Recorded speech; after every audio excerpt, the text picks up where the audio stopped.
সুপ্রভাত বন্ধুরা, আশা করি তোমরা সবাই অনেক ভালো আছো। তো আজকে আমি দীঘায় সকাল সকাল বেরিয়ে পড়েছিলাম। তো এখানে দেখতেই পাচ্ছ কি সুন্দর দৃশ্য চারিদিকে।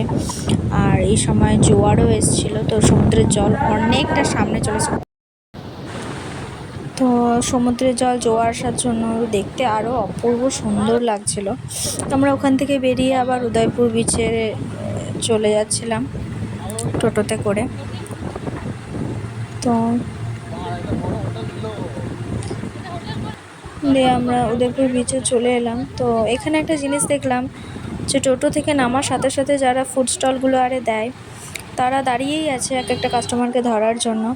তো আমরা প্রথমে বুঝতে পারিনি কী হলো ব্যাপারটা, দিয়ে বুঝলাম ও আচ্ছা, ওরা বলে সব কিছু অ্যারেঞ্জমেন্ট আমরাই করে দেবো, আমরা টেবিল ফেবিলের ব্যবস্থা সব আমরা করে দেবো, আপনারা শুধু চলুন। আমরা ওদের সাথেই চলে গেলাম।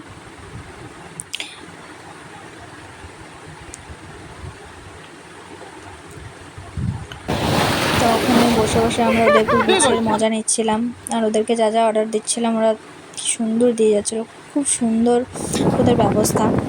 তো কিছুক্ষণের জন্য আমরা ওখানে একটু ডাবের জল অর্ডার করলাম, খেতে শুরু করে দিলাম। 3, 2, 1 তো যারা দীঘা এলে অবশ্যই উদয়পুর বিচে আসবেন, খুবই সুন্দর জায়গাটা, খুব মজাদার। আমার তো খুবই ভালো লেগেছে উদয়পুর বিচটা। আর এখানে এসে আমি একটু টুপি পরে দেখে নিচ্ছিলাম নিজেকে কেমন লাগছে। ভালো তো লাগছিল না, বাঁদরির মতো লাগছিল। আর এখানে একটু ফটো তুলে নিচ্ছিলাম। তো ভিডিওটা ভালো লাগলে অবশ্যই please like, comment and subscribe করে দিও। টাটা।